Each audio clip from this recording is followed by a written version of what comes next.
had any challenges, and I mean, honestly, I have had none.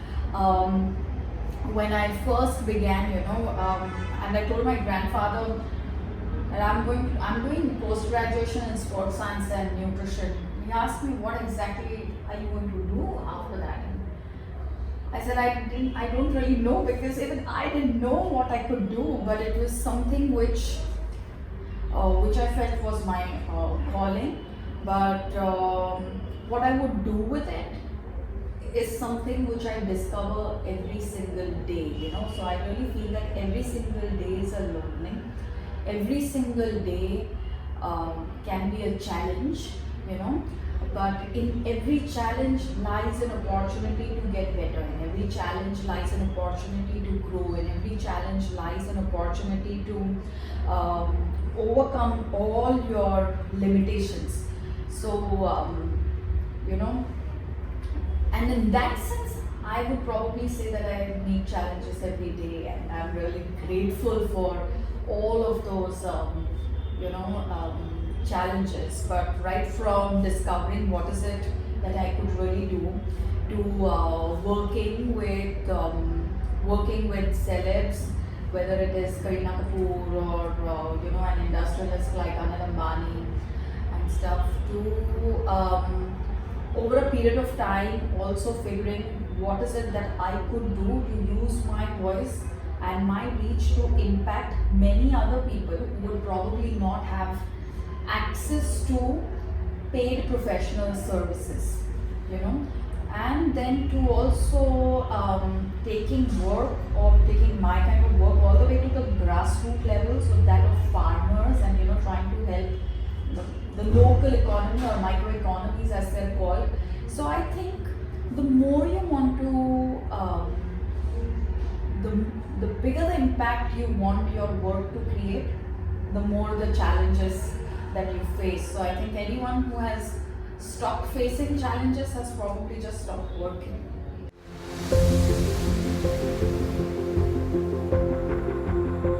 Yeah, because Jeev, to a very large extent, you can't plan for success. Yeah. When you start, you can't decide that what, I'm going to have a remarkable career, or people are going to know about me, or I'm going to be the most followed person on social media.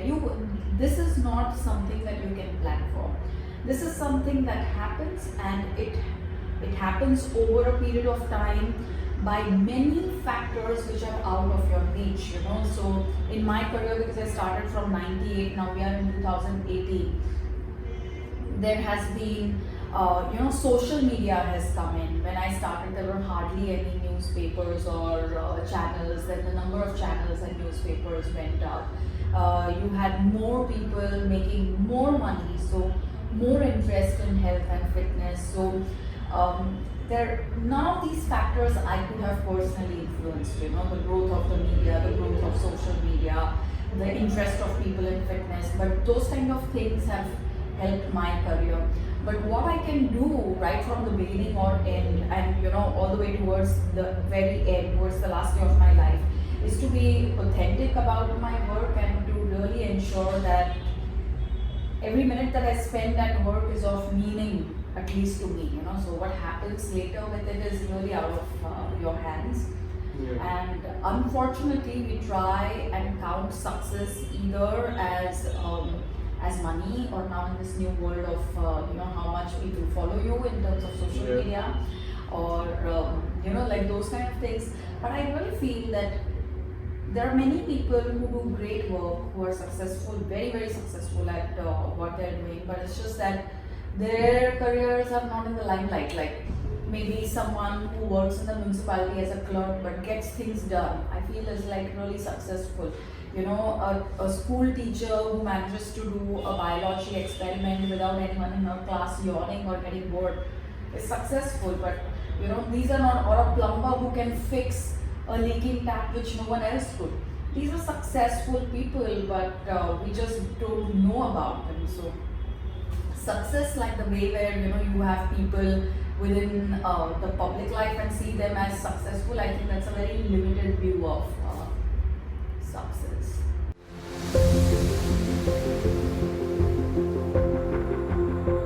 I feel grateful your butt, which takes you far ahead on the path that, so it takes you at least 20 months ahead, if not 20 years ahead. But when you land and lose yourself, or you may have a bad fall. So I think it's important that you learn how to take the fall, and that you also, when you do have bruises, remind yourself that but the bruise has also given you the benefit of a huge leap. So you should not grudge the fact that someone kicked your butt. So I really feel that's been my attitude towards challenges. And sometimes challenges can just be something as small as keeping your team motivated, ensuring that they are really carrying forward your work in the exact same sense that you want them to carry it out in, or because like for me, because I'm so invested in what I'm doing, so even if one of my clients gets a coffee with without sugar when they would like sugar in it, to me that bothers me. So saying that the right way to my team so that they actually do things the right way is also sometimes a challenge. So I think challenges in a way are everywhere and nowhere. Now after hearing your outlook on challenges, it's made me feel like challenges is not a negative, it doesn't have to have a negative connotation all the time. It's actually extremely beneficial. It is, because without them, you are on a slow, boring path to God knows what, and with them, you get like propelled. Yeah, big. But like I said, like initially when you land hard because you're not expecting to find, you come into any kind of a career thinking that, okay, I'm so good at it and I just want to do good work, so I should not really see any challenges. So you almost come in with an entitlement mindset. And then when you know that, nothing is just going to come easy, sometimes it can feel like a big challenge, the fact that, people don't value your work, or, whatever else that it may be. But I think those are the kicks that you need so that you can leapfrog on your path of success, because without that you can't. And therefore I feel it's important not to grudge that kick in your butt and just learn to take the fall the right way.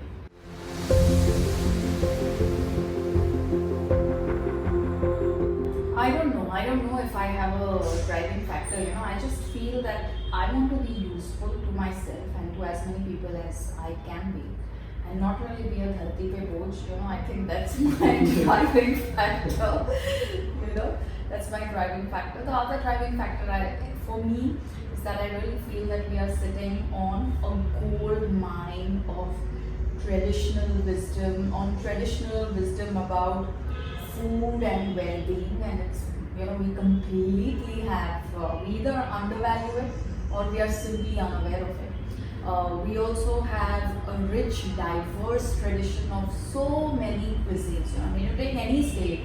If you take Karnataka, for example, you will have like 1,000 cuisines, or just a small city like Mumbai, different parts of the city would eat differently. I don't know how many countries can say that about themselves. So I feel that we have all this. Then it's important that we really cherish this priceless collective wisdom that we have all chanced upon in our own homes and in our own kitchens, and we really shouldn't wait either for the West to give their mark of approval or for a celebrity to post a static Instagram post about what all the kitchen has. I think we all need to rediscover the joys of living simply and leading glorious lives, fulfilling lives. And that also I think is my motivation, or what's the word that you use? Driving factor. So as I know about you that you're an ancient propagator of food, of ancient food wisdom. So this is actually, as you explained, that's one of your driving factors. Yes. We Indians should make use of our Absolutely. culture. Not just we as Indians, I think Asians, Latin Americans, Africans, we all have this native culture. And I think even Americans and Australians should be using their, the culture, their indigenous wisdom of their own indigenous people, because native cultures and their food heritage is time tested. If you look at the latest in scientific research also, they really regard anything that you do that can last you even for 3 months or 3 years, or for that matter even 30 years, as pure gold. And we have food traditions which have survived, and which, for more than 5,000 years. So there is nothing better than that. We shouldn't wait for an English name for dal chawal, we shouldn't wait for great to become good so that we can adopt it. We should adopt greatness in all its glory.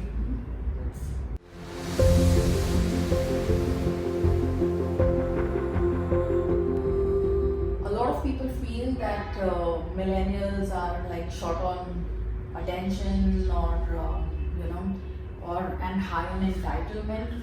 But my experience of meeting millennials has been really different. At least most millennials that I meet, I find them interested in various things that they're doing.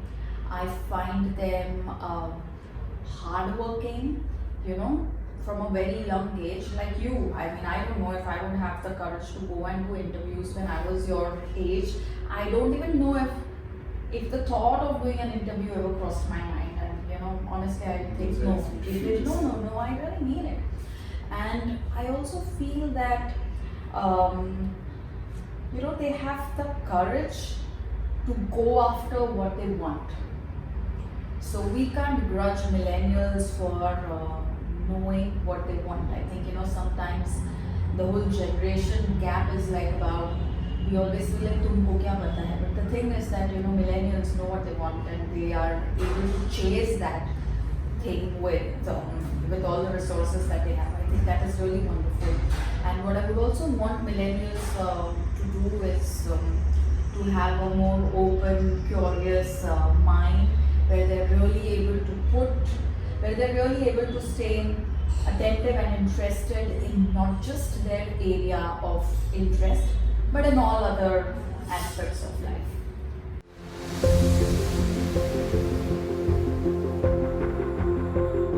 Well, I would say congratulations that you have a challenge, Congratulations that you have a challenge. Good. Now this is going to help you leapfrog miles away from where you are currently standing. I heard someone say a very interesting thing, that only people who are doing things get criticized for something else or the other. I may choose to do nothing, you will never going to face any kind of criticism. So whether it is challenges, whether it is criticism, whether it is anything else at all, it's a blessing in disguise. And it's important that that you remove the veil of darkness and you see it for the blessing. You see that challenge as a blessing, because it allows you to overcome concepts that you have had about yourself, limitations that you have boxed yourself in, and it really allows you to be the person that you should be. Yeah.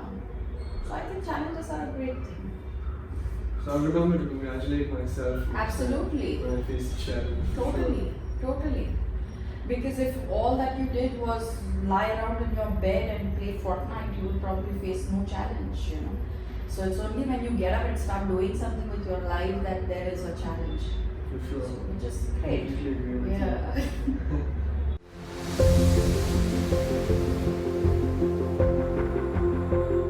No, I did.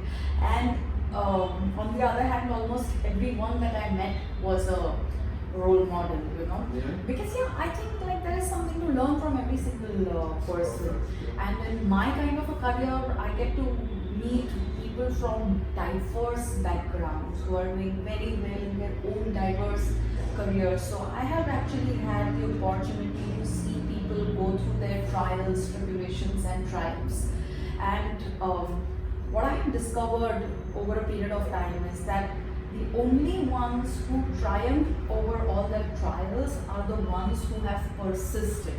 are the ones who have not listened to what others have to say, who have said no to small success for their goal of big success. Say no to small money so that there is big money coming. And the ones who have not moved from their path even when times have changed.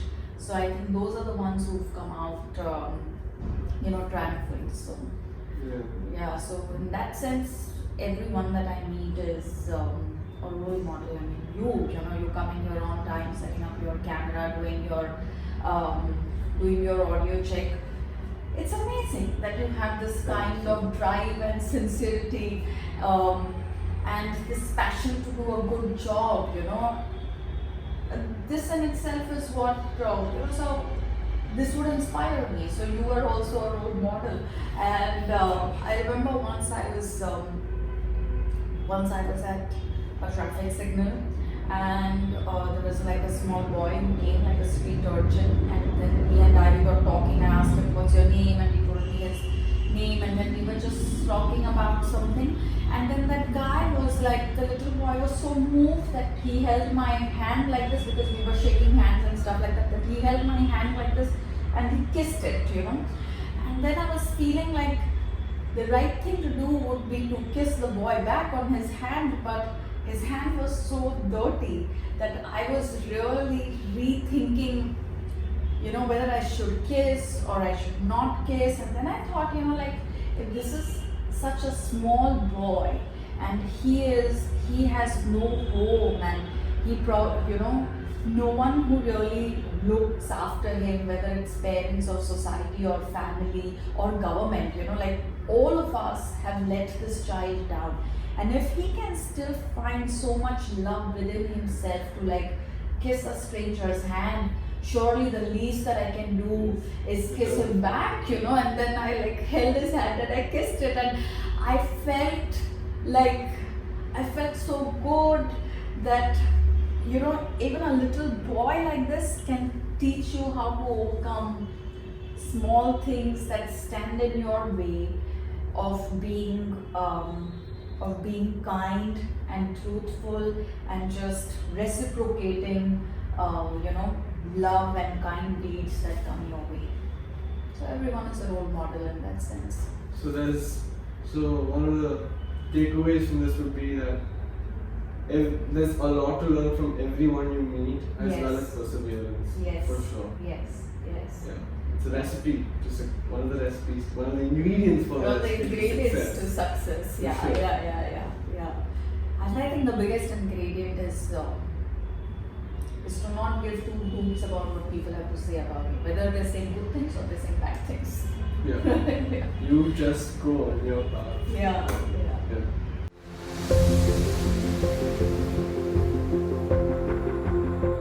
Oh well, I must say just my own books. See, I'm one of those people who just by chance happened to be an author. I don't read at all, Chief, So I'm sure you, as students, you hear so much about how much you should read and how much reading is important and stuff like that, but there is not a single book that I have read in my life. So writing is something that just kind of happened, which is what I'm saying, that you can't really plan for your so-called success. It's just that the world was changing, times were changing, blogging had turned into something that one would do. This was back in 2007, 2008, and then I started blogging about a few health things. Karina did a movie called Tashan. Then the media started talking about her size zero. Then there was interest in size zero in the general public, and that's how I got a writing offer, and I wrote books. But so in that sense, no, I don't have any books which inspire me, unless I count Upanishads as a book. But I count it as much more than just a book. Yeah. But that is something that I would read every morning.